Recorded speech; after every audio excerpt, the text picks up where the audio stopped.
Ya, Sí, doctor, sí se ve. ya, entonces vamos a empezar.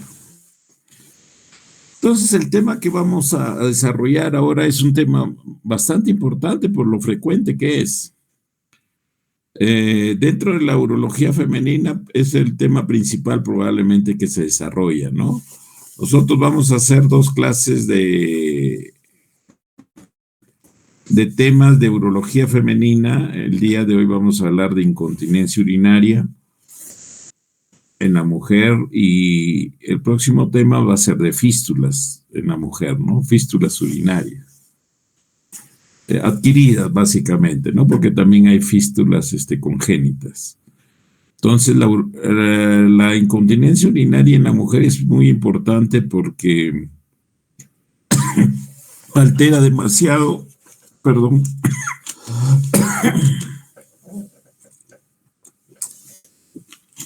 altera demasiado la calidad de vida de la paciente. Eh, Así tenemos de que puede causarle múltiples problemas individuales y sociales y de personalidad, como que puede haber un sentimiento de aislamiento, de minusvalía, y esto pues la aleja, la desintegra a la mujer que tiene este padecimiento. En nuestra región, la incontinencia urinaria de esfuerzo, de esfuerzo no, la incontinencia urinaria en la mujer tiene diferentes, por decir, formas de enfrentarse a ella, ¿no? Por ejemplo, la mujer que tiene un nivel de información y socioeconómico más alto es la que más consulta, porque más valora su personalidad, su persona. En cambio, la mujer campesina consulta muy poco al respecto, pensando que es un padecimiento propio de la edad y que desgraciadamente hay que soportarlo y llevarlo con ella, ¿no? O sea, hay pocas consultas, por decir, en nuestra región, en los hospitales del Ministerio de Salud son mucho menor las consultas por incontinencia urinaria en la mujer que en los de la seguridad social o probablemente también en las clínicas particulares, clínicas. Entonces, es un tema bastante, pues, interesante el que vamos a desarrollar el día de hoy. Bien, entonces vamos nosotros a tratar de, de definir o tener una definición de lo que es la incontinencia urinaria. La incontinencia urinaria vendría a ser la pérdida involuntaria de orina. Es una definición bastante simple, pero aceptada, ¿no? Hay una sociedad internacional de incontinencia que la propuso ya hace mucho tiempo, a varios lustros la ha propuesto y es aceptada como tal. La incontinencia urinaria vendría a ser un síntoma, es algo que siente la mujer que se le escapa la orina. Representa un signo porque la puede evidenciar el examinador, el médico. Y es una patología porque es algo que no debería suceder. Es una alteración fuera de la normalidad. Proceso fisiopatológico de base, es un proceso fisiopatológico de base. En cuanto a la clasificación, vamos a dar algunas definiciones, pero al final el tema que nos reúne el día de hoy es para hablar básicamente de la incontinencia urinaria y la mujer, que se centra en tres alteraciones: la incontinencia urinaria de esfuerzo, la incontinencia urinaria de urgencia y tercero vendría a ser la incontinencia urinaria mixta, que incluye los dos grupos anteriores, ¿ya? La más frecuente indudablemente es la incontinencia urinaria de esfuerzo, que se va a presentar en aproximadamente entre el 45 al 50% de todos los casos. Es largamente la más frecuente, siguiéndole la de urgencia y más rezagada, en tercer lugar, la mixta. Bien, vamos a dar algunas definiciones en general para tener los conceptos bastante claros. La incontinencia urinaria de esfuerzo verdadera o anatómica, también se le denomina, se debe, de acuerdo a estudios que han habido en diferentes momentos de la fisiopatología de la continencia, se debe a la hipermotilidad del segmento vesicouretral, que es muy importante. O sea, básicamente el piso de la vejiga con el inicio de la uretra, ese segmento es muy importante. Este segmento en la incontinencia va a presentar una debilidad. Se presenta acompañado de una debilidad del piso pélvico, o sea, hay un prolapso, por decir una protrusión, un aplanamiento de esta zona. Se caracteriza por tener los esfínteres normales, la incontinencia urinaria de esfuerzo. O sea, si nosotros reparamos esa alteración que hay en el piso pélvico,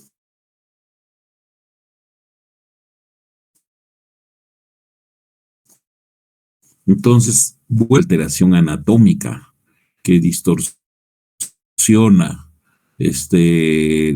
las estructuras básicamente de esta zona, ¿no? De la vejiga y de la uretra. Es un ángulo que vamos a ver posteriormente que es muy importante, que se altera.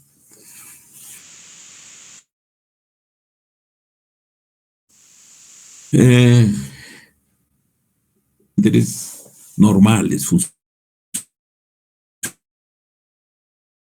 el soporte débil del piso pélvico, o sea,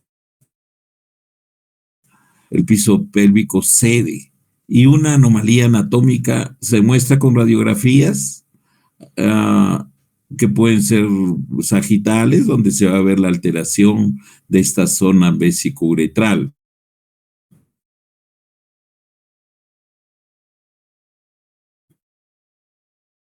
De un ángulo que hay es un ángulo uretrovesicalación, por decir, a la localización normal en la zona retropúbica. Y se tiene la característica de esta incontinencia es pues que la reparación de la anatomía, o sea, volviendo a su ubicación normal y reparando o reestructurando o reponiendo el ángulo vésico o uretral posterior, se logra nuevamente la continencia. Entonces, esta vendría a ser pues la más frecuente, es la incontinencia urinaria de esfuerzo. Después tenemos la incontinencia de urgencia, como habíamos hablado antes, verdadera, presente cuando hay una inestabilidad del detrusor.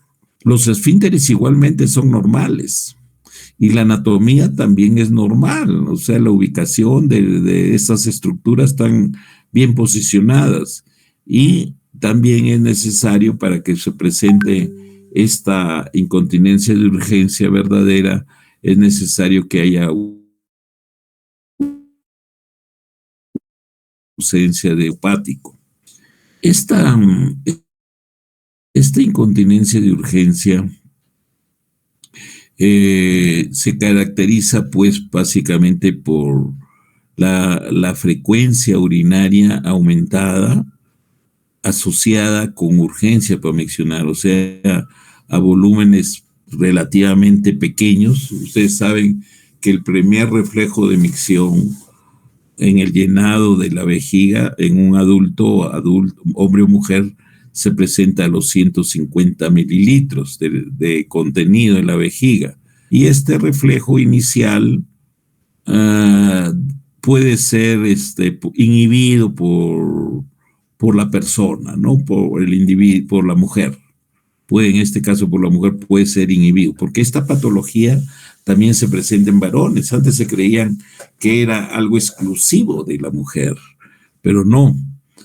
Y el problema es cuando en el varón este problema de la incontinencia de urgencia se presenta a la edad en que también, o paralelamente, que hay un crecimiento de la próstata que nos da síntomas del tracto urinario inferior, del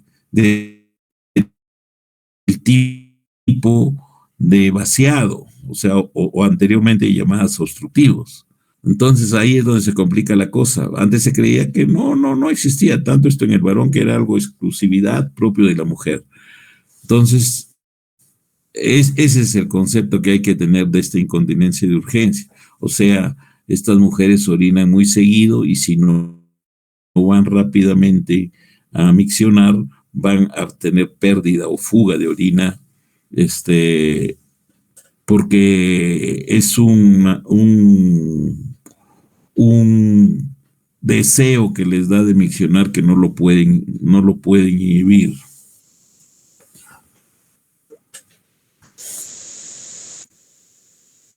Entonces, luego tenemos la incontinencia mixta. Estos son los 3 grandes grupos que vamos a desarrollar. La incontinencia urinaria mixta es la percepción de pérdida involuntaria de orina asociada a los 2 grupos anteriores, como les dije, tanto a la urgencia de esfuerzo, la incontinencia urinaria de esfuerzo, y también asociada a la incontinencia urinaria de urgencia. Representa un 30-40% de las mujeres con incontinencia urinaria. Tienen síntomas de incontinencia urinaria mixta. O sea, un 30-40% de las mujeres con incontinencia presentan este tipo de incontinencia. Otras definiciones que no las vamos a desarrollar, pero deben tener ustedes el concepto de las mismas. Tenemos la incontinencia urinaria continua, que es la pérdida involuntaria y permanente de la orina y puede ser debido a una fístula. Por ejemplo, una mujer que tiene una fístula vésico-vaginal va a tener pérdida permanente de orina. También se presenta en las desembocaduras ectópicas de los uréter que hemos desarrollado en la clase respectiva. O sea, cuando el uréter no tiene una desembocadura ortotópica, o sea, donde debe ser, en la barra trigonal, en los extremos de la barra trigonal, si no puede haber por decir, a nivel de desembocar, a nivel de la uretra. Entonces da una incontinencia permanente. O también se puede deber esta incontinencia continua a un déficit intrínseco uretral grave. O sea, que haya alguna alteración grave a nivel de la uretra que comprometa las zonas relacionadas con la continencia. Tenemos otro tipo de incontinencia, una definición de la enuresis nocturna, que es la pérdida de orina durante el sueño. Consideramos la presencia de enuresis nocturna cuando los niños, que puede ser tanto niña o niño, pasan los 6 años de edad. Antes no existiría la definición de enuresis nocturna, sino consideremos como una pérdida permanente de orina. Incontinencia urinaria inconsciente vendría a ser la pérdida involuntaria de orina sin deseo miccionado e independientemente de cualquier aumento de la presión intraabdominal. Es una forma de extrema disfunción del vaciado vesical dada por la obstrucción en el tracto urinario inferior. O sea, esto lo podemos ver en crecimientos marcados de la glándula prostática por un adenoma probablemente que van a producir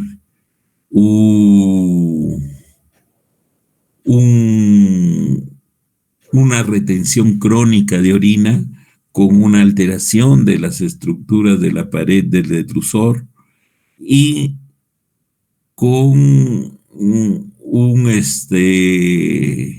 vencimiento de la capacidad retentiva de los esfínteres.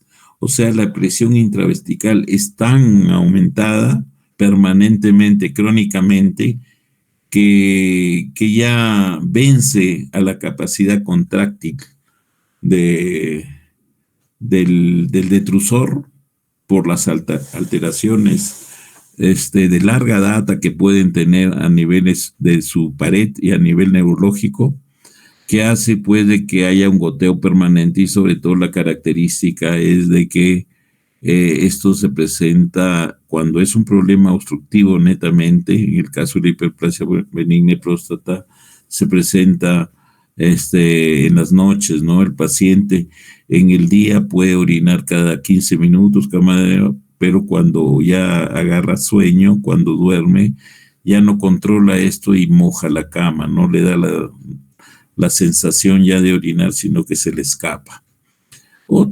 También se puede presentar esto cuando hay falla neurológica, ¿no? Porque cuando ya el detrusor es acontráctil, o sea que no tiene contractura por problema ya de inervación del detrusor, ¿no? De la vejiga. Otras formas tenemos otro tipo de incontinencias urinarias raras, que son, por ejemplo, la incontinencia durante el coito. Se describe y es algo un poco molestoso tanto para la pareja en sí, ¿no? Tenemos la incontinencia urinaria con la risa. Tenemos el goteo postmiccional, que puede presentarse en algunas veces, que vendría a ser la pérdida de orina que se percibe tras finalizar la micción. Hay un goteo postmiccional que es muy característico cuando hay un problema de un divertículo uretral, ¿no? Esto se puede presentar en hombres y en mujeres también más raramente por problemas de la posibilidad. La mujer tiene una uretra más corta y la posibilidad de que tenga una alteración tipo divertículo es menor. En el varón puede suceder mayormente y es un síntoma patognomónico, o sea que si se presenta en un hombre joven, entonces nosotros prácticamente podíamos asignarle como diagnóstico de la presencia de estos divertículos. Característicamente, por siempre el varón ha notado que orina y después de que un rato que acaba de orinar, después de varios segundos, empiezan a caer gotas de orina por el meato uretral. Entonces, pensar siempre eso en hombres jóvenes o en mujeres jóvenes que tienen esta alteración, ¿no? Del goteo postmiccional. Hablando de las incontinencias en la mujer, entonces generalmente la incontinencia urinaria en la mujer no se presenta exclusivamente en mujeres superadultas o multíparas o ancianas. Se puede presentar en nulíparas, en mujeres jóvenes, por decir, con crisis así de risa o cualquier esfuerzo que realizan, básicamente más asociada a la risa. La mujer puede perder algunas gotas de orina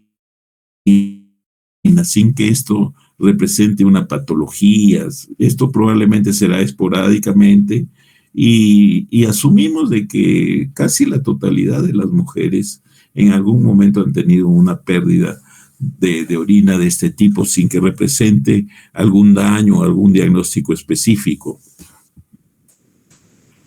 Entonces tenemos acá la prevalencia de la incontinencia urinaria. La incontinencia urinaria está presente en el 86% de las mujeres incontinentes.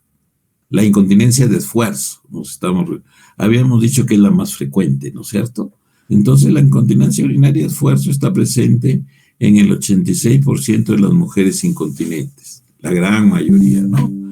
La incontinencia urinaria pura afecta al 50% de las mujeres incontinentes, mientras que el 36% tienen una incontinencia urinaria mixta. Hay un estudio EPICOM que muestra que el 50% de las mujeres incontinentes tenían síntomas de incontinencia urinaria de esfuerzo. Un 11% van a tener incontinencia urinaria de urgencia. Y un 36% van a tener una incontinencia urinaria mixta.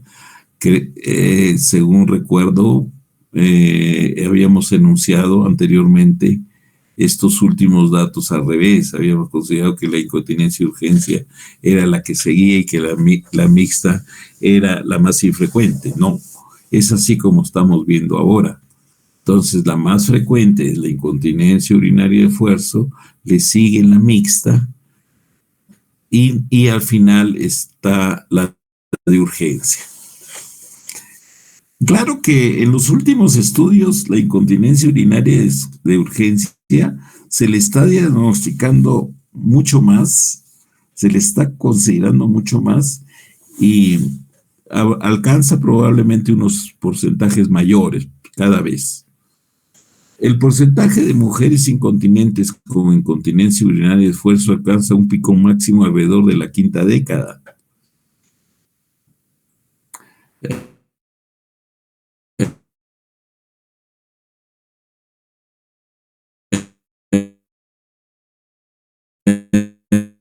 Y luego la incontinencia mixta es más frecuente en mujeres mayores y supone un 40-48% en el rango de 60 años para adelante, a más.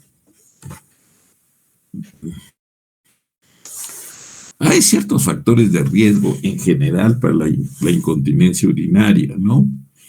Tenemos, el primero es el género. La razón de riesgo varía con la edad. En menores de 60 años, las mujeres tienen 4 veces más probabilidades que los hombres de padecer incontinencia urinaria. O sea, es más frecuente en la mujer. Pero en mayores de 60 años, solo 2 veces más. ¿Por qué? ¿Por qué se acorta aquí esta proporción? Porque el varón empieza a tener problemas ya de pérdida de orina por crecimiento prostático, por la patología prostática, ¿no? Por la patología prostática en general. Edad.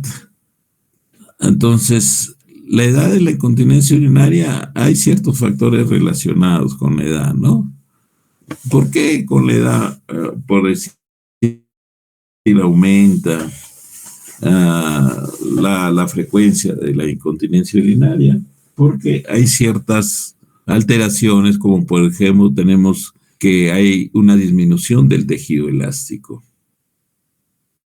O sea, las estructuras están un poco menos elásticas, más rígidas, y esto favorece la presentación de la incontinencia urinaria.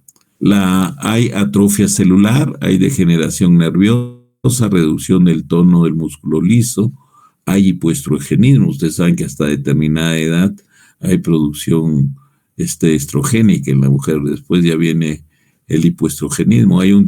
También se puede, como un factor, tenemos relacionado, tenemos el deterioro cognitivo, la inmovilidad, la pérdida de la capacidad de concentración renal y la comorbilidad polifarmacia también.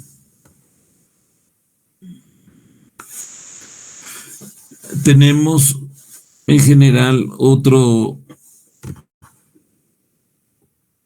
factor de riesgo, tenemos la menopausia por el hipoestrogenismo, que se va a dar ya en los momentos que hemos expresado antes. La raza tiene que ver también, Las mujeres blancas tienen una prevalencia de incontinencia urinaria de esfuerzo 3 veces mayor que las mujeres negras, atribuyéndose esto a diferencias raciales, tanto en el tejido conjuntivo o en el tejido muscular. Las mujeres de piel oscura probablemente tienen tejidos conjuntivos más firmes y la musculatura más fuerte, más desarrollada. El peso, un índice corporal de masa corporal alto se correlaciona con una mayor prevalencia de incontinencia urinaria esfuerzo y también de la incontinencia urinaria mixta, así como la severidad de la incontinencia urinaria. La paridad es probablemente el principal factor de riesgo asociado a la incontinencia urinaria esfuerzo. Se ha sugerido que el parto vaginal es el factor contribuyente más importante, posiblemente por las lesiones neurológicas que pueden haber en el momento del parto o musculares asociadas. Aquí también hay que estar incluido, pues, por decir, las acciones, los que realiza el médico, en este caso el ginecobstetra o el obstetra, para que haya la salida de la zona cefálica, que es la más compleja. Entonces a veces hacen episiotomías haciendo cortes a través de la zona perineal, o también hay partos muy complicados por la macrosomía, por bebés muy grandes, de toda la anatomía, de todas las estructuras que están también relacionadas o muy próximas a lo que es la continencia de la orina. También hay, por decir,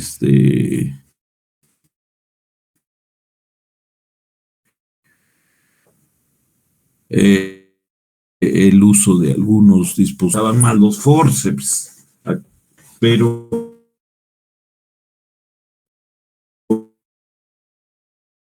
producían alteraciones a nivel de las estructuras pélvicas del piso pélvico en la mujer.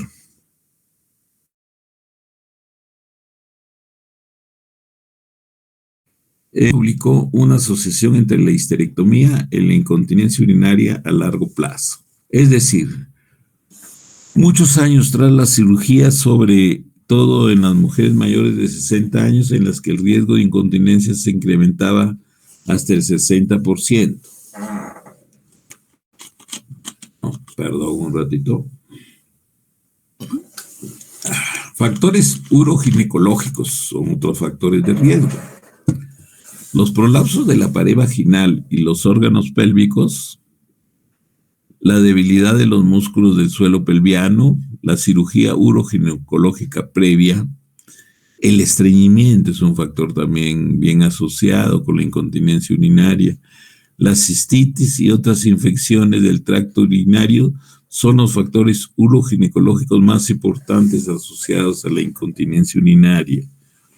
¿Ya? Otros factores tenemos, incluyendo cardiopatía, diabetes mellitus, enfermedad de Parkinson, demencia, accidentes cerebrovasculares, varios fármacos, tabaquismo, abuso de alcohol y otros se han relacionado con la incontinencia urinaria en general. Entonces, ¿cómo se hace el diagnóstico clínico? Hay que hacer un diagnóstico dirigido, orientado. Hay una anamnesis, es importante la anamnesis. Aquí tenemos, básicamente el diagnóstico clínico se va a basar en la anamnesis, una parte importante, la exploración física, y también es aconsejable hacerles un diario miccional para ver el número de micciones durante el día y la noche, ¿no? Entonces, estos son nuestras armas para hacer un diagnóstico adecuado. Un dato que debe recoger la historia clínica es el número de compresas utilizadas durante el día, como un dato de la valoración indirecta de la severidad de la incontinencia urinaria. No, porque cada mujer expresa diferente, ¿no? Y también siente diferente. Hay algunas que pueden ser, entre comillas, un poco exageradas, ¿no? Y por eso directamente nosotros debemos hacerle la pregunta. Si por la pérdida de orina motivo la consulta que viene la paciente, preguntarle cuántas, o si usa pañales en realidad, o si usa solo esas toallitas, ¿no? Si usa toallitas pequeñas, podríamos asumir que la incontinencia no es tan cuantiosa. En cambio, cuando nos dice que ya se cambia, se tiene que colocar 3 o 4 esos pañales grandes, entonces ya nosotros asumimos de que la cantidad de pérdida urinaria es mucho mayor. Hay que informarse sobre la paridad. Es importante, ¿no? Indudablemente que a mayor número de partos vaginales la probabilidad de la distorsión, de la alteración del piso pélvico es mayor. Utilización de los forceps, si ha habido o no utilización de forceps para sacar al bebé, si han habido episiotomías, y la duración del trabajo de parto también es importante. La duración del trabajo de parto generalmente en primíparas bordea los 18 horas. Entonces, si esto puede aumentar cuando hay bebés muy grandes, por eso hay veces cuando hay macrosomía es mejor, y es primípara, es mejor hacer un parto abdominal, no una cesárea. Así como las intervenciones previas para la corrección de la incontinencia urinaria.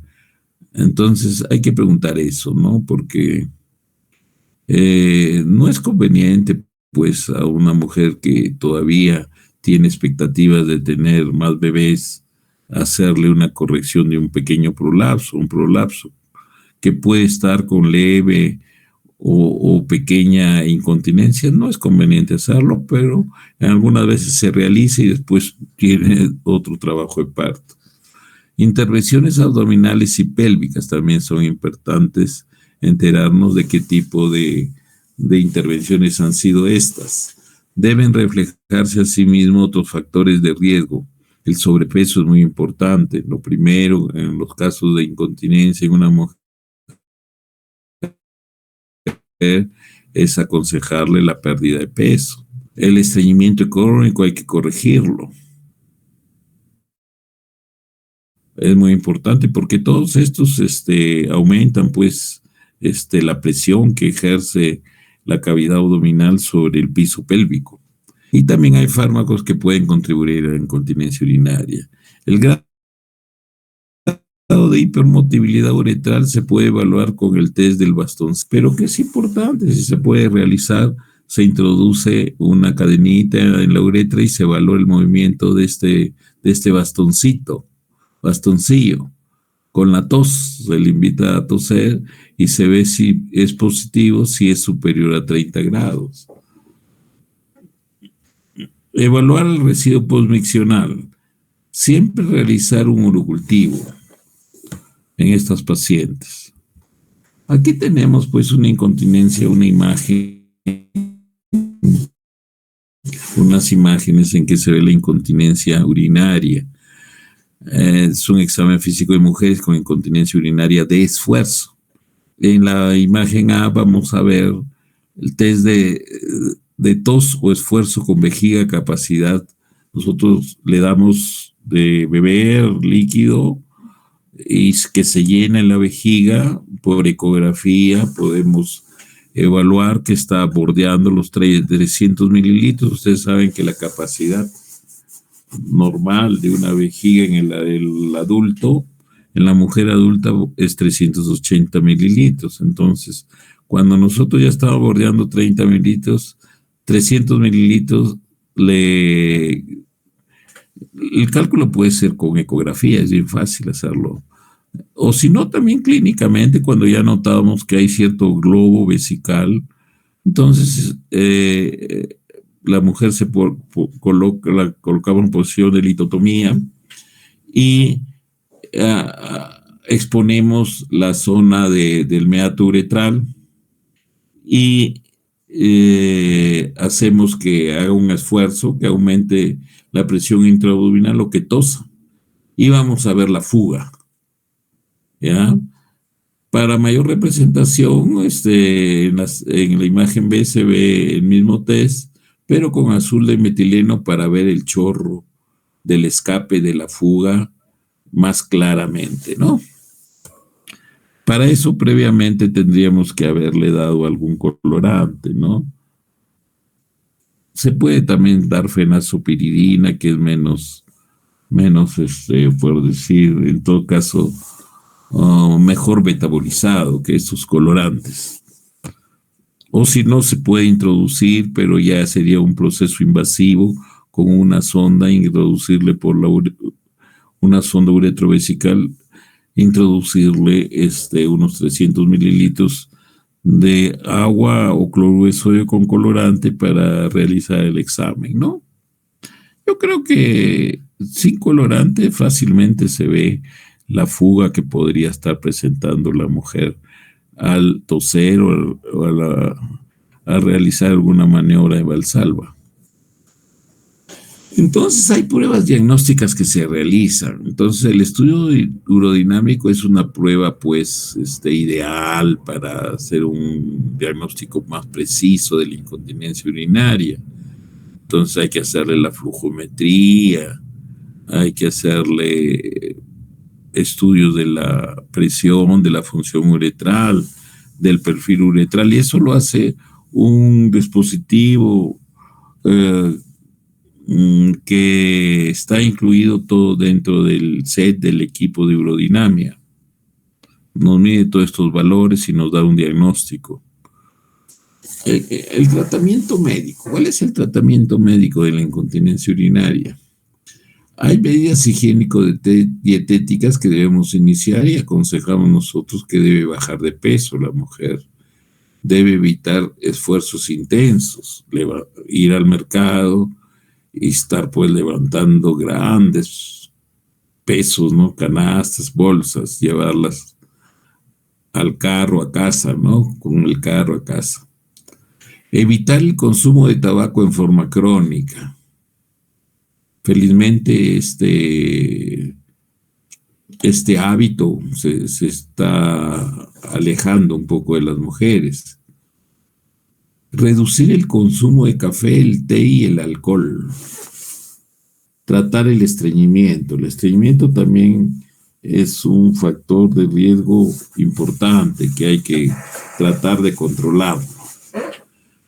De ahí viene la rehabilitación muscular del suelo pelviano, ¿no? Se usan técnicas para mejorar el tono de la musculatura del piso pélvico, favoreciendo un mejor soporte de las estructuras pélvicas y una adecuada movilidad uretral.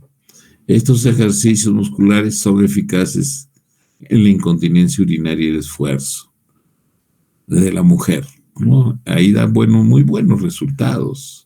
El tratamiento conservador es útil en mujeres con cuadros leves o moderados, ¿no? En cuadros muy severos, entonces no da resultados óptimos. En cambio, sí es muy útil en los cuadros leves o moderados de incontinencia urinaria y esfuerzo, sin otros procesos concomitantes. Con la rehabilitación, las tasas de curación mejoría oscilan entre 60 y 90%. O sea, es un porcentaje bien alto. Entonces, siempre debemos empezar con estos tratamientos, ¿no? Estos tratamientos médicos, no invasivos. O sea, no de frente querer operar. Hay que dar unas instrucciones a nuestra paciente para que realice efectivamente. El mejoramiento del piso pélvico también se hace con unos ejercicios, los ejercicios de Kegel, que colaboran pues a llegar a porcentajes bastante satisfactorios en el mejoramiento de la incontinencia leve a moderada en la mujer. ¿Cómo consideramos nosotros esta gradación de la incontinencia urinaria de esfuerzo? Diremos de que el grado 1 es cuando la mujer pierde orina a los grandes esfuerzos, ¿no? Por decir, consideramos un gran esfuerzo estornudar o reírnos así con muchas ganas, ¿no? Un ataque de risa. Y la incontinencia urinaria leve o moderada sería pues cuando la mujer sube rápidamente escaleras. Y la incontinencia ya grave, de tercer grado grave, es cuando la incontinencia se presenta a esfuerzos tan leves como caminar, por ejemplo. Está caminando, está perdiendo, está fugando orina.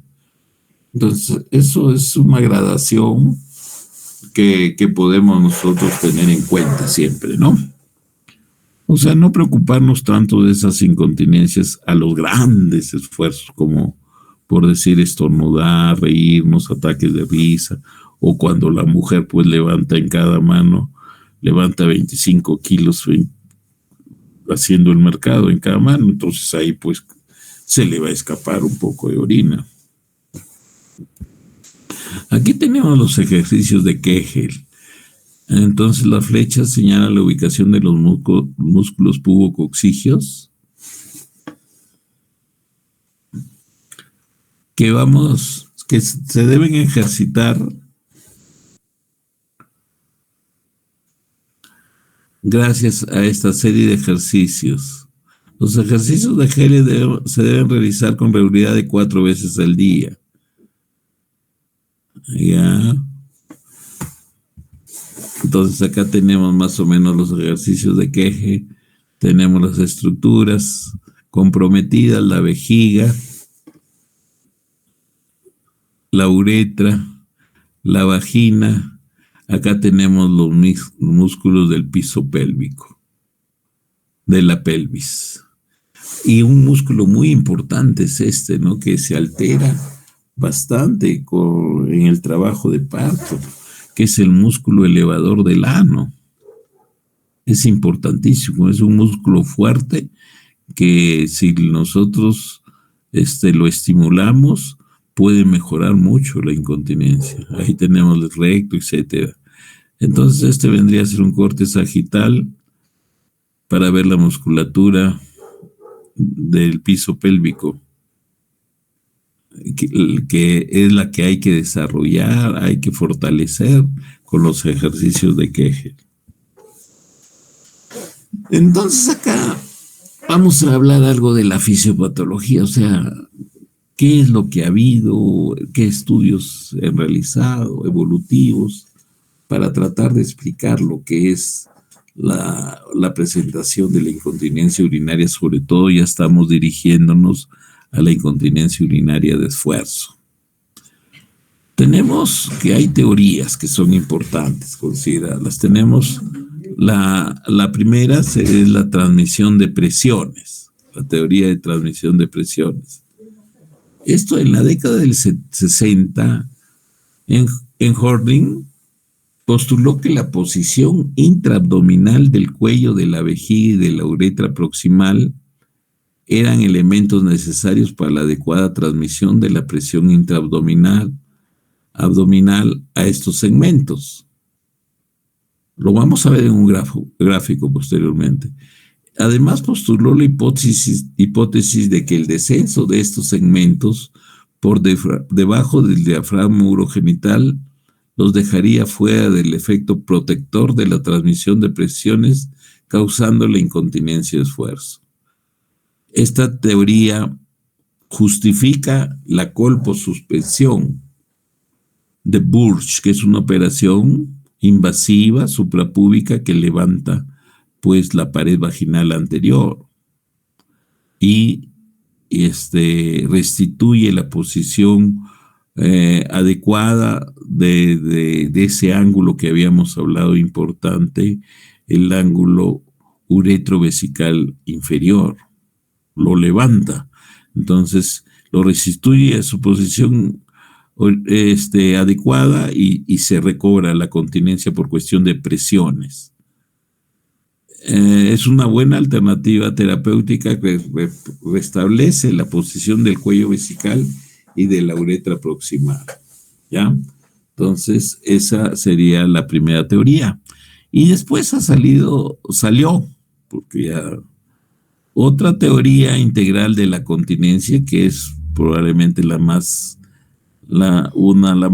de las más vigentes, porque ambas son muy importantes,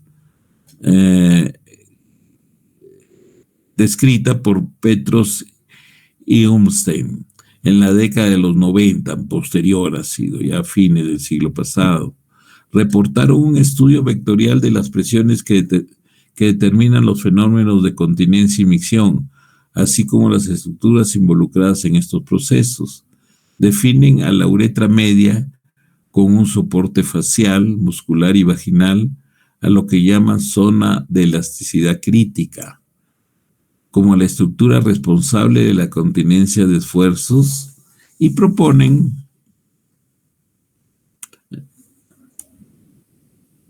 el refuerzo del soporte medio uretral mediante una malla de polipropileno después de haber ensayado una serie de materiales con múltiples complicaciones.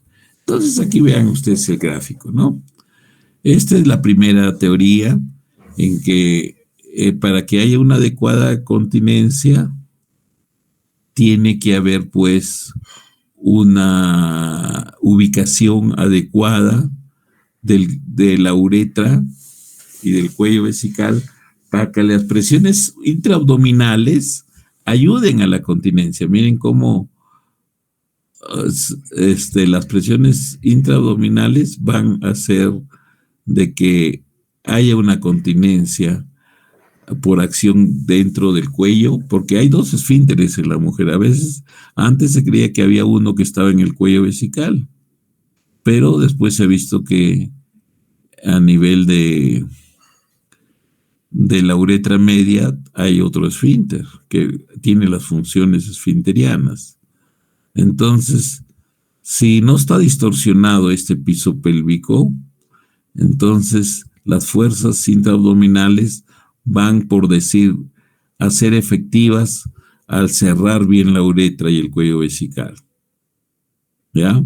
Pero esta es una mujer continente, ¿no? Pero ¿qué pasa con la mujer que tiene incontinencia de esfuerzo? Ahí se ha perdido, no ven un vencimiento del piso pélvico, entonces las fuerzas no se dan donde debe ser y no hay continencia, y va a haber la fuga o el escape. ¿Ya? Eso es lo que sucede. Y esto se da, este vencimiento del piso pélvico va a alterar la posición normal de esta zona anatómica, ¿no? Del ángulo uretro vesical posterior. Y va a haber la pérdida de orina al esfuerzo. Diagnóstico diferencial. Hay diagnósticos diferenciales, ¿no? De la incontinencia urinaria y esfuerzo. Tenemos la deficiencia esfinteriana intrínseca, definida por Marguerite como escape de orina a bajas presiones abdominales. O sea que hay poca presión abdominal y hay fuga. Se ven pacientes con antecedentes de radioterapia, patología neurológica, cirugía pelviana previa, y se presenta escape de orina con mínimos esfuerzos o incluso con el reposo. El examen clínico pierden orina con una uretra rígida y que no se corrige con maniobras de soporte suburetral. Requiere una cirugía de mayor soporte bajo el cuello vesical. En el diagnóstico no hemos hablado sobre una maniobra bien importante que hace el médico para evaluar hacer una predicción de si la cirugía que se va a hacer de suspensión, de una colposuspensión, por decir, para elevar las estructuras anatómicas del cuello y de la uretra, en la incontinencia urinaria de esfuerzo, nosotros, pues, con la paciente en litotomía, nosotros, y con la vejiga llena, que puede ser bordeando 300 mililitros, la mujer en posición ginecológica, nosotros con el dedo índice y el dedo medio suspendemos. Se le invita a la mujer a realizar maniobra valsalva, pujar, y nosotros vamos a constatar de que efectivamente hay escape de orina al esfuerzo. Entonces nosotros con el dedo índice y el dedo medio suspendemos, levantamos la zona de la uretra proximal o uretra media y vamos a lograr continencia. O sea que ya no hay escape, ya no hay fuga. Está pujando la mujer, pero nosotros estamos elevando la uretra proximal y media y no hay fuga. Eso es una predicción de que la operación de colposuspensión o la colocación de cabestrillos va a dar buenos resultados. En cambio, hay en unas oportunidades que nosotros suspendemos y sigue habiendo fuga, entonces el pronóstico aquí no es tan bueno para lograr resultados óptimos en la corrección de la incontinencia. Otro diagnóstico diferencial, tenemos un término que últimamente se está estudiando bastante, que es la vejiga hipoactiva. ¿Ya? O sea, la vejiga hiperactiva produce incontinencia. Es un diagnóstico que se está estudiando bastante, pero también se está estudiando bastante la vejiga hipoactiva, que va a presentar igualmente escape de orina solo a grandes volúmenes. Entonces esto se está estudiando, todavía no está como una entidad nosológica, pero se está estudiando bastante la vejiga hipoactiva. Tenemos también el diagnóstico diferencial de hiperactividad idiopática gatillada por tos también. Entonces, ¿cuál es el tratamiento farmacológico? Habíamos hablado del tratamiento médico, todavía no llegamos al tratamiento quirúrgico, que quizás es el más óptimo y el que da mucho mejores resultados. Tenemos el tratamiento farmacológico. En las fases de llenado, ya me entienden ustedes cuáles son las fases de llenado, y vaciado vesicales, están involucradas las vías neuronales aferentes y eferentes, somáticas, parasimpáticas y simpáticas, reflejos y neurotransmisores centrales y periféricos, glutamato, serotonina, noradrenalina, dopamina, encefalina y acetilcolina. Las relaciones existentes entre todos estos factores no se conocen por completo, pero es bien conocido que la acetilcolina es el neurotransmisor periférico predominante, o sea, la contractura del músculo. La acetilcolina. Entonces, los fármacos más utilizados para tratar la incontinencia urinaria de esfuerzo son los antimuscarínicos. La curación se da en un 30% de casos y una mejoría sintomática significativa en 50% de casos. Hay actualmente agentes más selectivos como para la vejiga, como la solifenacina. De estos antimuscarínicos tenemos varios que hemos usado siempre nosotros, ¿no? La tolterodina también hemos usado, la oxibutinina, la tolterodina, la solifinosina, que tiene menos efectos colaterales. Entonces es muy importante en casos sobre todo leves o moderados, después de las medidas higiénico-dietéticas, de los ejercicios, del mejoramiento del piso pélvico. Entonces, ir al uso de algún fármaco que va a mejorar en forma bastante, por decir, eficiente el corregir la fuga de orina. La serotonina y la noradrenalina tienen propiedades promotoras de la continencia, o sea, actúan a otro nivel.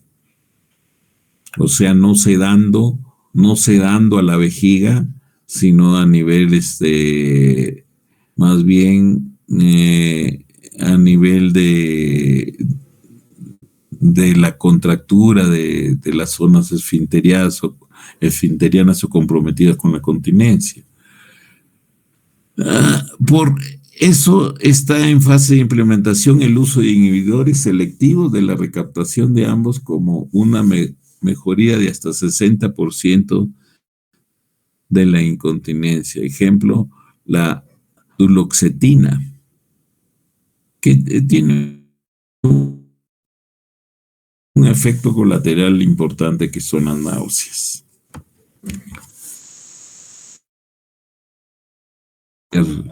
El tratamiento de la incontinencia urinaria, tenemos los anticolinérgicos, lo que le decía que es la oxibutinina, se ha usado la tolterodina. Hay antagonistas alfa-adrenérgicos también que se pueden usar. Aquí tenemos a la tansulosina, ustedes vean que lo usamos para la hiperplasia benigna de próstata. La doxosacina, que es muy buena. La terazocina, que fue un tratamiento inicial que ahora por mayor cantidad de efectos colaterales ha sido desplazada, ¿no?, por la tansulosina y la alfuzoxina. Los estrógenos, hay que usar siempre el estrógeno, le da mayor turgencia, mayor irrigación a la zona y mejora indudablemente los problemas o colabora en la mejoría de los síntomas de incontinencia urinaria y esfuerzo. Sobre todo en las posmenopáusicas nosotros usamos cremas vaginales, tópicas, no se usan estrógenos parenterales, están proscritos. También buenos resultados da el uso de la imipramina y la desmopresina. Entonces, ya hablando directamente de la incontinencia urinaria y esfuerzo y los tratamientos ya invasivos, diremos que la incontinencia urinaria de esfuerzo es el resultado, pues, de la debilidad del piso pélvico, del vencimiento del piso pélvico. El piso pélvico debe ser bien firme. Entonces, cuando hay una debilidad, hay incontinencia urinaria de esfuerzo. La esfinteriana vesicouretral. Eso es lo que le dije, ¿no? De que esta estructura anatómica de la uretra con este ángulo del que forma la uretra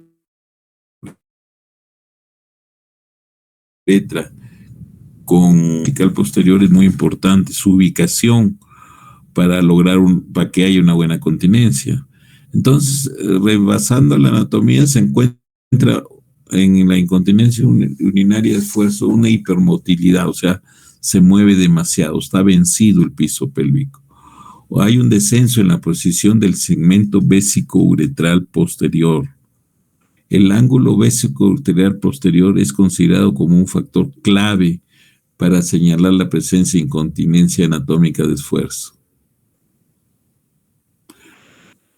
Otros ponen de relieve marcas óseas en la pelvis al describir la relación de la base de la vejiga y la unión vesicouretral con el punto púbico inferior sacrococcígeo. Vamos a verlo en un esquemita que cuando desciende de esa línea del punto sacrococcígeo con la zona inferior del pubis, entonces una línea imaginaria se traza y debe estar por encima de esta unión vesicouretral con el punto púbico inferior sacrococcígeo.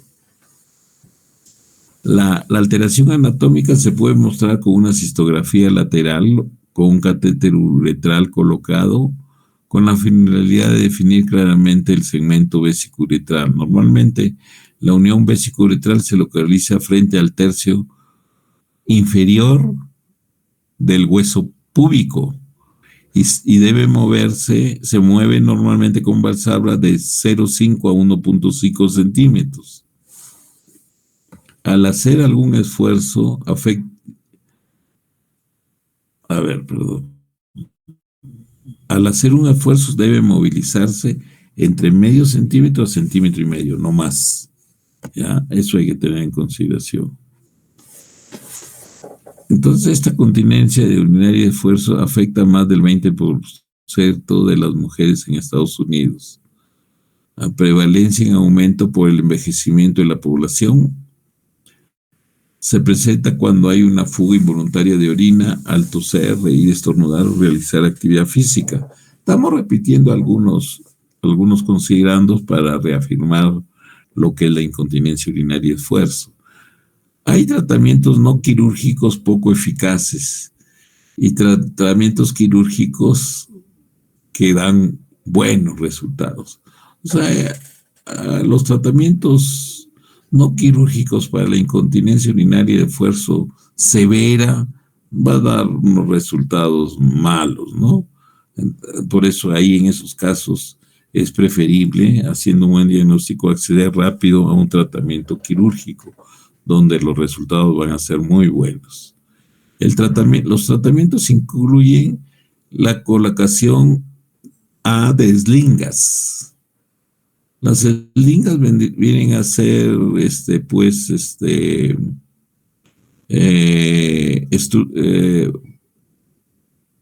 por decir, dispositivos que se colocan en forma de una maquita debajo de la uretra para elevar el ángulo uretrovesical posterior. Lo elevan y dan la continencia. Estas selingas de la uretra media y las selingas colocadas en la unión uretrovesical. A ver un ratito para el agua.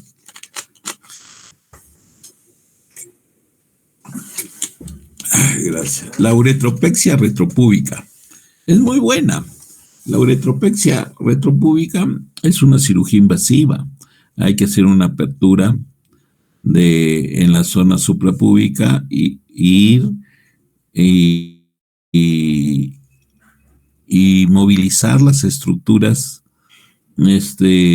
periuretrales con la parte del cuello anterior y hacer una suspensión de las mismas a las estructuras que están en la parte superior, que puede ser el retropubis o algunos ligamentos, para lograr levantar la unión uretrovesical. También hay agentes, esa es la uretropecia retropúbica, que da muy buenos resultados, pues es una cirugía invasiva, hay que hacer corte. Agentes volumétricos de la uretra. Estos agentes volumétricos son, pues, la inyección de sustancias inertes rodeando la uretra para lograr la continencia. Desgraciadamente,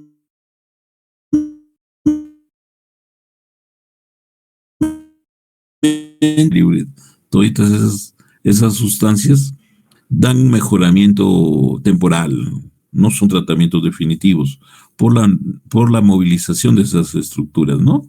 No sabemos cómo empiezan a migrar y después de un año o más de 6 meses ya no hay la estructura que se ha inyectado en la zona que debería estar. ¿Dónde estará? Ya, entonces, pues eso se realiza con tratamientos paliativos en casos en que ha fracasado todos los tratamientos anteriores. Y indudablemente, lo último que se usa es ya el esfínter artificial, que es muy bueno, pero el problema es el elevado costo que representa. Es muy caro, ¿no? Que no está al alcance de los sistemas de salud de países todavía que están en vías de desarrollo, ¿no? Para países adelantados, y se debe utilizar cuando ya fracasó todo. Cuando ya fracasó todo, entonces todos los procedimientos, todas las intervenciones que realiza para corregir la incontinencia urinaria, si han fallado todos, ya se va al esfínter artificial, que son eficientes.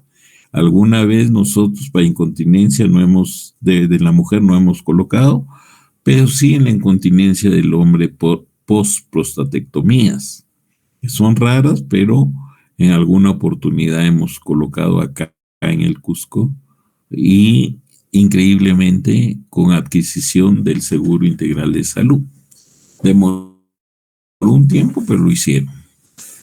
Las eslingas, que vienen a ser las cintillas que se utilizan que se usan como hamaca para elevar la uretra y el cuello proximal, y la uretropexia retropúbica, que es la cirugía invasiva que se hace con incisión suprapúbica para elevar igualmente la zona parouretral o también restituir a su posición primigenia o adecuada el ángulo uretrovesical posterior. O sea, se eleva con puntos a estructuras. En la operación de Burs se eleva la pared vaginal anterior a unos ligamentos que están en la zona, y en la operación de Marchetti-Kranz, que vamos a ver posteriormente, se ponen puntos parauretrales o paracervicales que van a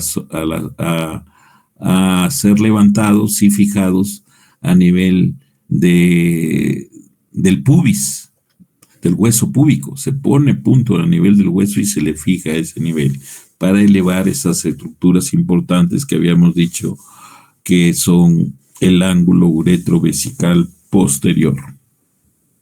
Acá tenemos esta figura no es una anatomía fidedigna, pero nos ayuda más o menos, a ver las estructuras, ¿no? Aquí tenemos, por decir, un corte sagital de una mujer, donde vemos la uretra. Tenemos nosotros la vagina, esta vendría a ser la vagina. La vagina es una cavidad virtual que se hace real cuando hay la actividad sexual, por la penetración peniana, y cuando el bebé sale, ¿no? El bebé se forma aquí en la cavidad uterina y cuando llega a los 9 meses de gestación, rompe el cuello, dilata el cuello y sale por este canal. Entonces ahí se hace real. Entonces aquí, esquemáticamente para incontinencia no está bien representado, porque el ángulo importante que les había dicho es el vésico uretral de la vejiga con la uretra. O sea, este ángulo es importantísimo.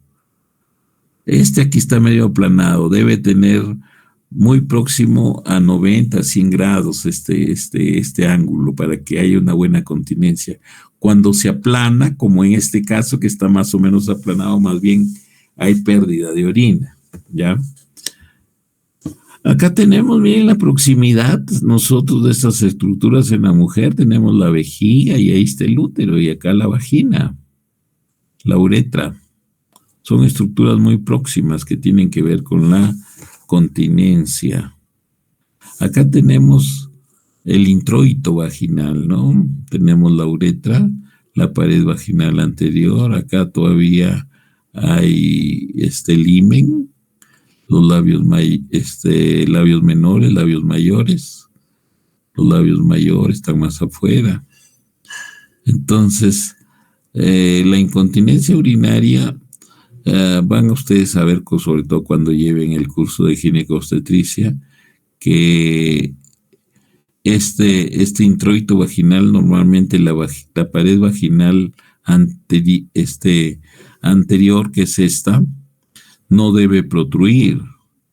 Cuando protruye más allá de una línea imaginaria que da en el himen o los apéndices mirtiformes en la mujer, cuando sale ya se llama lo que ustedes van a escuchar o habrán escuchado del prolapso vesical o prolapso genital, que están asociados con distorsión del ángulo uretrovesical inferior, y que al prolapsarse y al no haber un buen soporte del piso pélvico, van a producir incontinencia.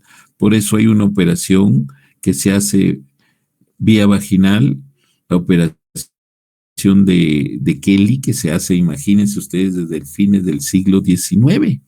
Ya se hacían ese tipo de operaciones, en que se trata de restituir ese ángulo importante de la continencia, haciendo un recorte de la mucosa prolapsada de la vagina y una elevación de ese ángulo, ¿no? Entonces, esa es la operación de Kelly, que es la que realizan los ginecólogos en primera instancia en las incontinencias leves a moderadas. Y acá también abajo está la pared del recto, que se puede prolapsar también, prolapso rectal. Entonces, este es el introito vaginal, que quería mostrarle, porque esto lo van a ver muy bien cuando lleven ginecobstetricia. Acá tenemos, miren, más o menos, ¿no? Un esquema algo muy simple para entender lo que es la incontinencia. Tenemos en el lado derecho acá los músculos fuertes y control de la vejiga, ¿no? Entonces aquí no va a haber incontinencia. Orina, y como hay un buen piso pélvico, bien soporte pélvico, funcionan bien las estructuras del esfínter medio, el esfínter del cuello vesical y el esfínter de la uretra media, funciona muy bien. Pero ¿qué pasa si hay vencimiento, una debilidad del piso pélvico? Va a haber la fuga con el esfuerzo, ¿no? Entonces es un esquema muy, muy primario, pero que nos ayuda a entender lo que es esto, ¿no? Acá tenemos la musculatura importante del piso pélvico. La masculina no nos interesa en este momento, pero la femenina, vean ustedes, uno de los músculos más poderosos en la continencia viene a ser el músculo elevador del ano. Es un músculo muy fuerte que hay que, incluso en las correcciones que se hacen en la colposuspensión, también hay que reforzarlo, este músculo, para que haya buena continencia. O sea, hay que hacer la corrección a nivel de la pared vaginal anterior y posterior con elevación de este músculo elevador del ano, con fortalecimiento. Acá lo que habíamos dicho de la continencia, miren esta línea imaginaria que va en esta zona del coxis y el sacrum. Entonces una línea imaginaria que vaya hasta debajo del pubis. Entonces el ángulo uretro vesical posterior no debe caer más abajo de esta línea imaginaria, porque si no se pierde la continencia. Debe estar más arriba, como lo ven acá. En la línea que va del sacrocoxis hasta debajo del pubis está el ángulo vésico. Acá está el ángulo vésico uretral posterior. Se ve claramente, debe estar incluido encima de esta línea imaginaria y más o menos a nivel del tercio inferior del hueso púbico. Ahí debe estar esta estructura. Entonces las cirugías para mejorar la continencia, tanto la colposuspensión como la operación de Burch, la operación de Marchetti, que son invasivas, elevan esta zona y la colocan en la posición ideal para que haya continencia. ¿Ya? Igualmente las eslingas, o sea que son materiales inertes, ¿no? Son mallas especiales, se colocan debajo de la uretra y elevan y lo vuelven a esta posición que debe estar encima de esta línea imaginaria que va del sacrocoxis a debajo del hueso púbico, debe estar por encima para que haya una buena continencia. El tratamiento, entonces, repitiendo un poquito, el tratamiento no quirúrgico, ya lo habíamos dicho, son medidas higiénico-dietéticas, rehabilitación del piso pelviano y tratamiento farmacológico en la incontinencia urinaria y el esfuerzo. Esto es ideal y da buenas respuestas en incontinencias leves a moderadas, las que podríamos llevar de primer y segundo grado. En las primeras estaba relacionada por los grandes esfuerzos, por decir, levantar pesos mucho peso, pues más de 25 kilos, también cuando se le escapa, cuando hay tos persistente o hay ataques de risa. Entonces, eso ahí va muy bien, mejora mucho la incontinencia con estos tratamientos. Pero ya en las severas, que es por decir cuando la mujer camina y tiene que usar pañales grandes que mojan mucho, hay mucha fuga, entonces hay que recurrir al tratamiento quirúrgico, pero por supuesto, dando tratamientos y consejos de la primera etapa, de lo primero que habíamos considerado el tratamiento no quirúrgico.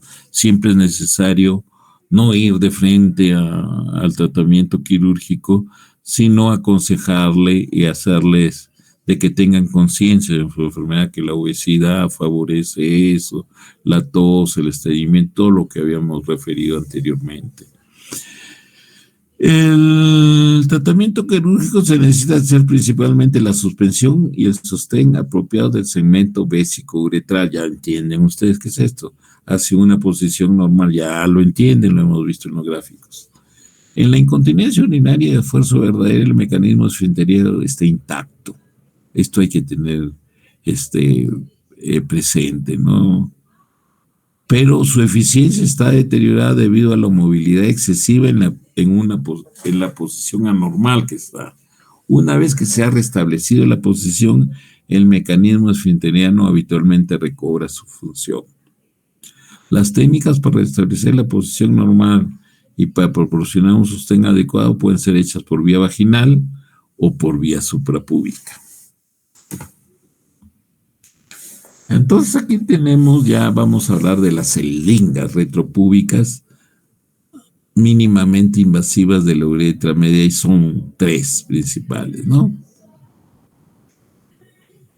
Tenemos la cinta vaginal libre de tensión, que es el TBT. Vamos a ver en qué posición se coloca el TBT y cómo.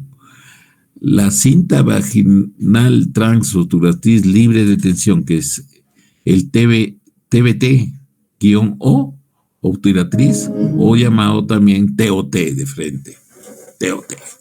Y la slinga de una sola incisión, que es la que se está usando últimamente, porque es menos invasiva, es más mínimamente invasiva. La alteración al uso de mallas son los procedimientos retropúbicos de uretropexia, como la operación de Burch. O sea, las operaciones que dan buenos resultados equivalentes a la utilización de estas mallas o estos slingas son las uretropexias, que se hacen con incisiones suprapúbicas. Da buenos resultados, pero es invasiva.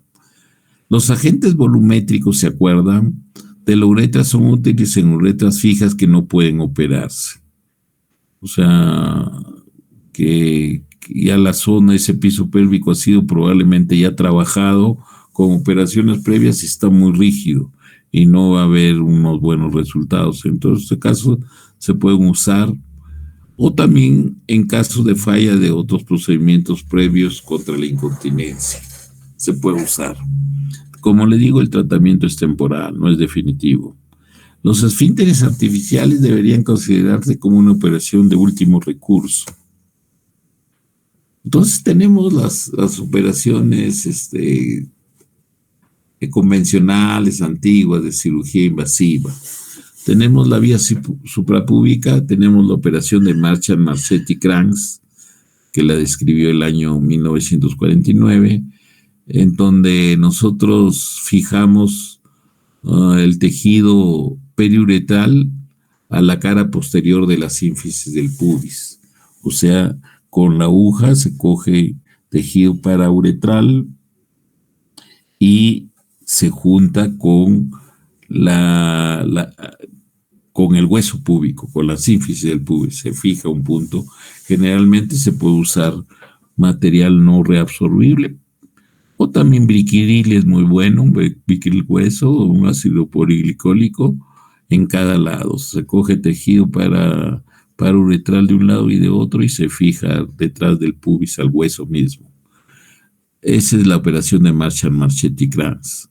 Tenemos otra operación que es buena, vigente, que se describió en el año 61 por Burch, en que se eleva la pared vaginal anterior y se va a fijar al ligamento de Cooper. Se ponen puntos y elevan las estructuras del ángulo uretrovesical posterior. Si hay daño del esfínter y debilidad extrínseca, la suspensión sola no puede dar buenos resultados. Se usan técnicas de cabestrillo, que son técnicas antiguas también, pero con excelentes resultados en casos muy renuentes, muy resistentes al tratamiento. Las técnicas de cabestrillo, ¿no? Se usaron antes utilizando, en el caso de McGeary, usó una tira de vaina del recto anterior, o sea, sacaba aponeurosis del recto anterior y esa servía como una hamaca debajo de la uretra para levantar las estructuras. Ras utilizó el cabestrillo con pared vaginal, en la que se moviliza un colgajo de la pared vaginal anterior y se utiliza para sostener el segmento vesico-uretral. Son variantes, pero la técnica es lo mismo, con técnica de cabestrillos. Complicaciones. En general vamos a hablar de las complicaciones, básicamente de las slingas acá, de los slings. Tenemos lesión vesical, porque son procedimientos que se realizan en forma ciega, con agujas y direccionados con el dedo, pero son ciegos. Entonces podemos lesionar la vejiga. Causan también como complicación, puede haber infecciones, retención urinaria, hemorragia, hematoma, erosión vaginal o uretral, dispareunia posteriormente. Si hay daño esfinteriano intrínseco importante, se utilizan inyecciones locales de material de relleno, ácido hialurónico, colágeno para aumentar la resistencia de salida de la vejiga. Esto hemos dicho que son temporales. En general se considera que uno de los procedimientos más recomendados en el tratamiento quirúrgico de la incontinencia urinaria de esfuerzo es el abordaje retropúbico. Es uno de los procedimientos. El otro son las slingas, que dan buenos resultados. La vía vaginal, en la cirugía antigua, le dijimos la operación de Kelly, es la suspensión vaginal al tejido se reúne detrás del cuello vesical. Entonces se hace una colposuspensión. La operación de Pereira, hay la operación de Tame que agrega el uso de cistoscopio para ver que está bien elevado el cuello vesical. Pues son variantes nomás, no pero es lo mismo. Acá tenemos la técnica de Burch. Esta es buena y la realizan en algunos hospitales. Nosotros la hemos realizado, en el seguro lo usa bastante en forma sistemática, paralelamente con el uso de las slingas. Entonces miren cómo acá está la vagina, cómo ponen puntos de la pared vaginal anterior y los llevan hasta el ligamento. ¿Ya? Y elevan la uretra y mejoran el ángulo uretrovesical posterior. Entonces es una buena operación, pero es desgraciadamente de cirugía abierta. La uretropexia retropúbica es la operación de Marshall-Marchetti-Kranz, que es la compulsión de Marshall-Marchetti-Kranz, que le hemos dicho que este es el esquema de la suspensión de Burch, lo mismo que habíamos visto antes. La Marshall-Marchetti-Kranz coge tejido parauretral y lo lleva detrás del pubis. Esta es la de Burch también, que él sube la pared vaginal anterior al ligamento de Cooper.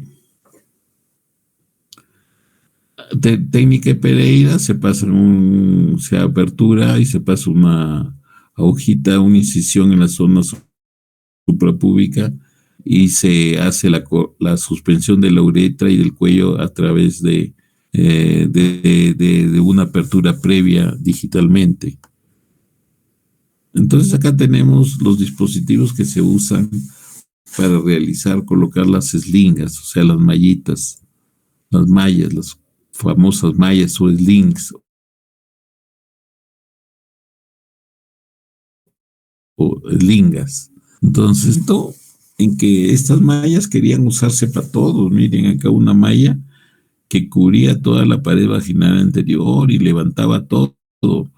Esto hubo un problema con el uso de las mallas, más o menos a fines del siglo pasado. Se empezó a usar ya en forma ya pues exagerada las mallas. Quería colocarse mallas gigantes en todo lado. Entonces esto creó un problema para los fabricantes de esto, porque ¿qué pasaba?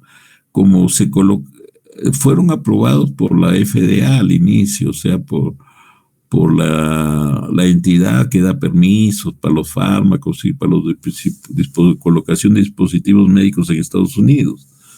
Pero después lo suspendió porque hubo muchos reclamos por complicaciones serias que habían, ¿no? Generalmente las complicaciones eran la extrusión, o sea que el organismo botaba. Después y quedaban peor que antes, quedaban con fístulas, quedaban muy complicadas las mujeres por el exceso de uso, ¿no? de estas mallas. Entonces, ¿qué hizo quebrar a varios seguros?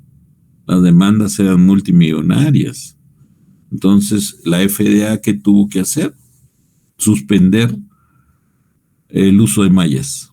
En el inicio de este siglo se suspendieron el uso de mallas y se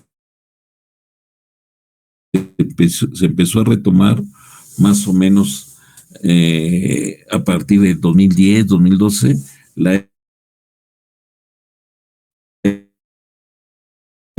que el cirujano y el paciente tenían que haber estado de acuerdo y que ellos son los responsables de las posibles complicaciones que pudieran haber. Murieron.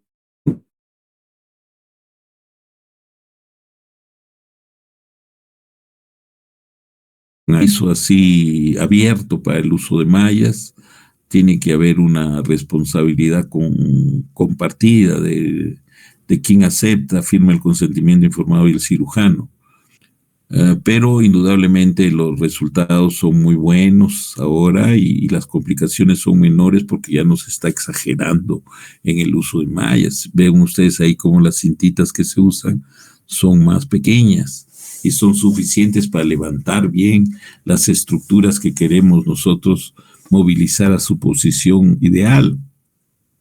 Aquí tenemos más o menos cómo están colocando. Aquí se está colocando un TOT.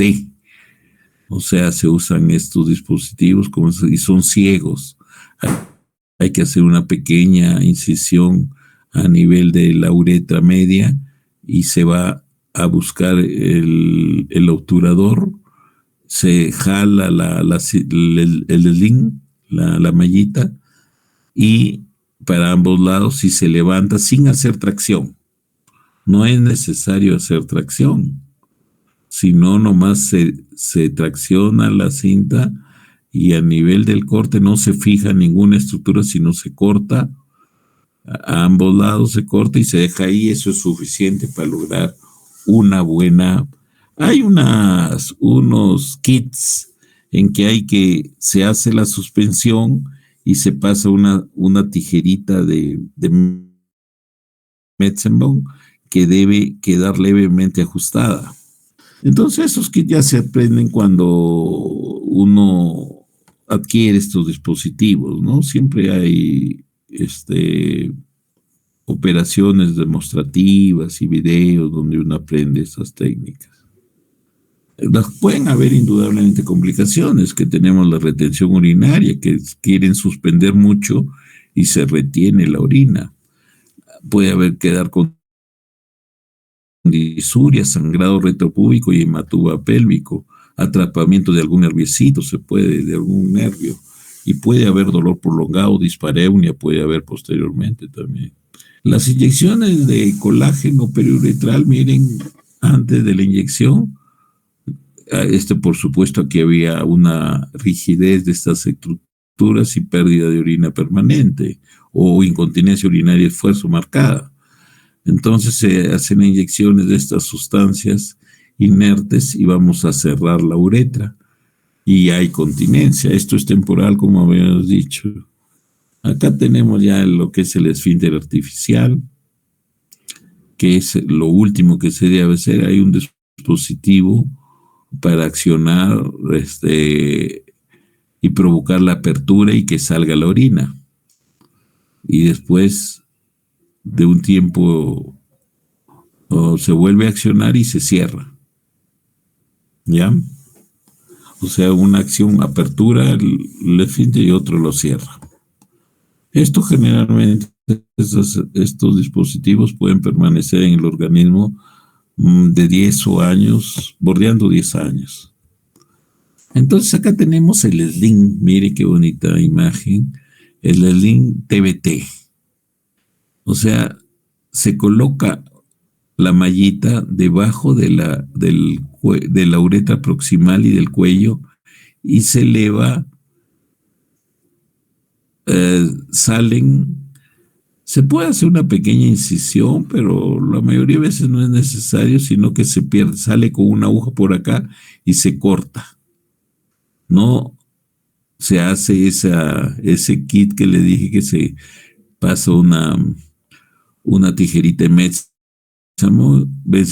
Metzenbau y que no debe movilizarla, o sea, debe pasar no ajustadamente. Y eso es suficiente para que haya buena continencia. Acá, en cambio, tenemos al otro lado el TOT.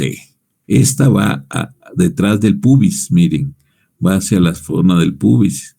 Y hay veces pasa a la zona de la musculatura y se pierde, ya no se anuda, se pierde en el tejido celular subcutáneo. Pasando la aponeurosis, ahí se pierde. No se le pone punto, nada acá. En esta, igualmente no se pone punto, se baja de trazo y se deja. Es suficiente con que haya una pequeña tensión. Vendría a ser el TOT y el TBT. Últimamente, el TOT, incluso en la descripción que vamos a ver posteriormente, nosotros propugnábamos el TOT, pero los estudios a largo plazo, los que mejores resultados dan son el TBT. Este es más fácil. Este es más fácil y menos complicaciones, pero da buenos resultados. Los tratamientos quirúrgicos de incontinencia urinaria deben ser evaluados a largo plazo, porque casi toditos, después de un mes de evaluado, dan con buenos resultados, pero debe evaluarse realmente después de 2 años. ¿Ya? Porque hay tratamientos últimamente médicos que dicen que no son necesarios, no son urólogos, que no entienden tan bien la fisiopatología y hacen correcciones de la incontinencia con láser. Ustedes ya se dan cuenta que son buenos resultados por unos pocos meses, ¿no? O por unas pocas semanas. Y después igual quedan. ¿Por qué? Porque no se cumple la restauración de la anatomía y de la fisiología normal de la continencia, ¿no? Hay que conocer todas las estructuras que hemos conocido ahora y que hemos insistido en que ustedes traten de captar para que haya buenos resultados. Eso de las cirugías, de láser, los tratamientos con láser, hay mejoramientos por escasas semanas y después, desgraciadamente, vuelve a tener los problemas la paciente. Acá también muy bonito, miren, para entender, acá se ve más gráficamente lo que vendría a ser, que es el TBT. La eslinga, la mallita va debajo de la uretra media proximal y eleva y se pierde en el suprapubis. No es necesario fijarlo al hueso, a ninguna estructura. Acá tenemos el TBT, también se usan unas agujitas especiales. Antiguamente los hacíamos con agujas rectas. Inicialmente hemos hecho con agujas rectas. O sea, divulsionamos el tejido paravesical y paruretral y nos vamos, hacíamos una pequeña incisión suprapúbica y pasábamos unas agujas que estaban unidas con la, con la mallita, ¿no? Traccionábamos y cortábamos arriba, abajo y se solucionaba el problema. Y después cerrábamos la apertura vaginal de la pared vaginal anterior. Entonces, acá hay unas agujas que se utilizan, de MET y aguja de MET modificada. Son dispositivos que se utilizan para traccionar miren, acá están las mallitas. ¿Ya? Entonces, aquí tenemos la cirugía de la cinta suburetral retropúbica. Se usan estas agujas. Un ratito.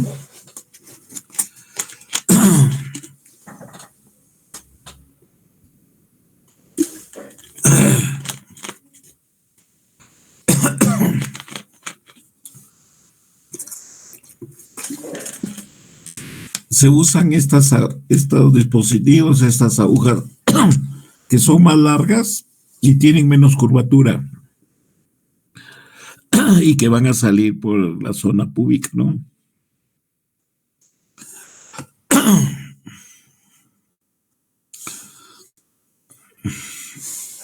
Acá tenemos los dispositivos para colocar la cinta TBT, obturador. Son más cortas y una curvatura más pronunciada. O sea, este es el TOT o la TBTO. Hay unos, por decir, marcas anatómicas que son bastante precisas y que aplicándolo adecuadamente evitamos lesionar alguna estructura.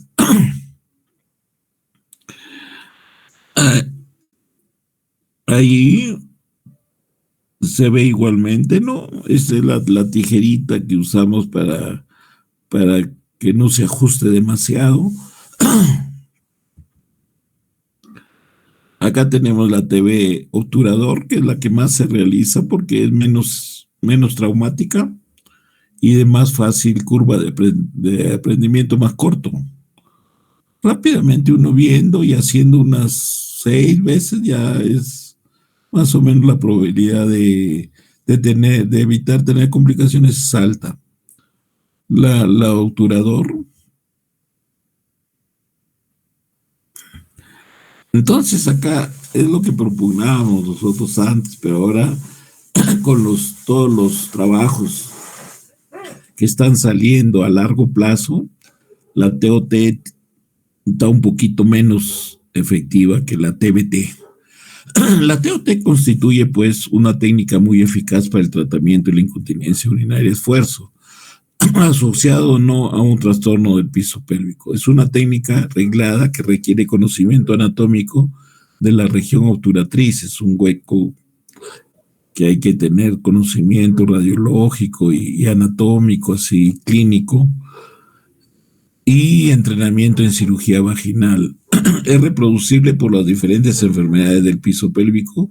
Es completamente aplicable a otras intervenciones del piso pélvico. Es una técnica muy segura, bastante segura, pero no extremadamente segura porque puede haber complicaciones. Con muy escasos efectos colaterales como la urgencia miccional, absolutamente reversibles, ¿no? Con el tiempo y con tratamiento. En el inmediato plazo no se encontró ninguna complicación con la utilización de malla de polipropileno, material de amplia disponibilidad y muy bajo costo. No es tan bajo costo, porque cuesta más o menos unos $400. Al no requerir citoscopía ni material de alto costo, afirmamos que esta técnica es completamente aplicable a las condiciones de nuestro medio. Por todo lo anterior, pensado que los resultados a mediano plazo junto a la seguridad avalan su recomendación a los usuarios como técnica de primera elección en casos de incontinencia de orina el esfuerzo con o sin enfermedad en el piso pélvico.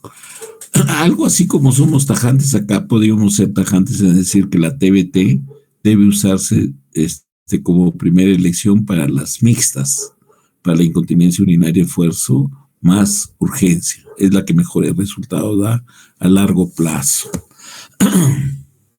Aquí tenemos la TOT obturador. Entonces, levanta la uretra proximal y la pasa a través del hueco obturador y no la fijamos a nada, la cortamos ahí y da continencia, ¿no? Acá tenemos la TOT, miren cómo debajo de la uretra proximal o media y la eslinga o la mallita entra por el hueso obturador y no se fija en ningún lado, queda libre.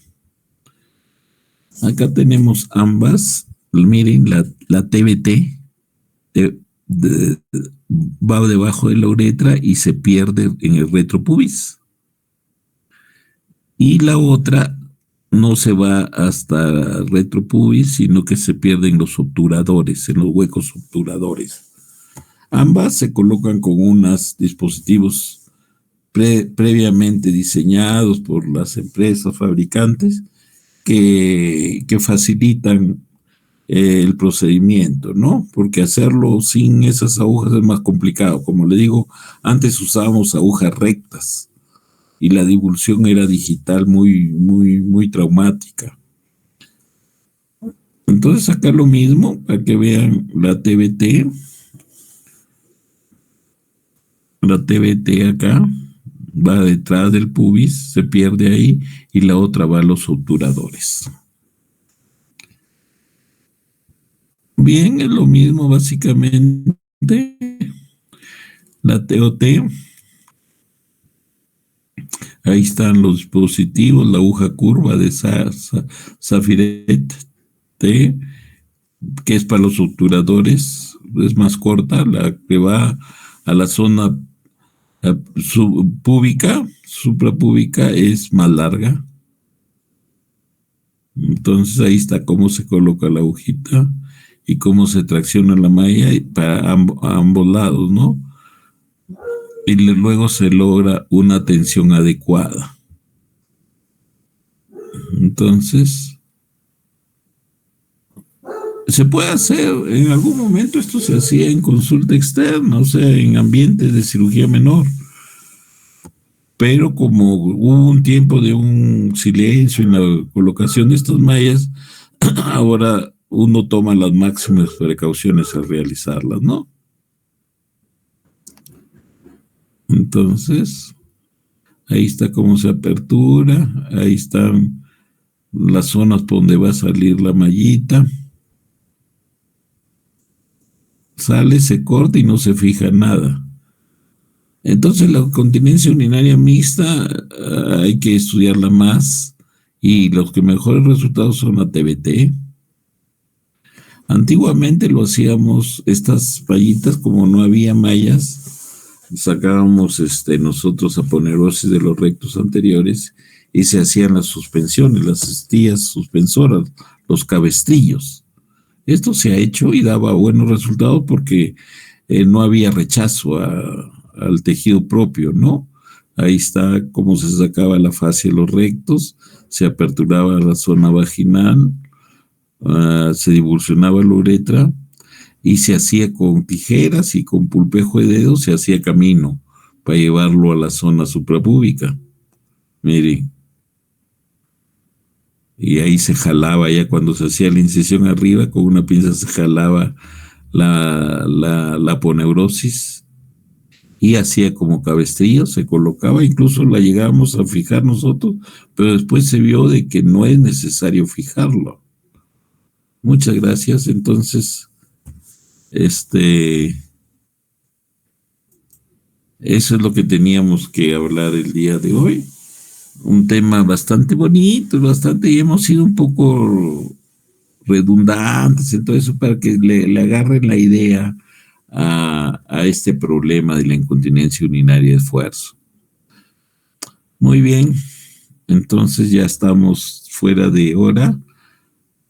Entonces, les agradezco por aguantarme tanto tiempo, o de repente ha estado escuchando la máquina nomás, no sé, o han escuchado ustedes todo. Bien. Hasta luego, buenas noches. Buenas noches. Doctor, gracias. Buenas noches, doctor. Buenas noches. Chao.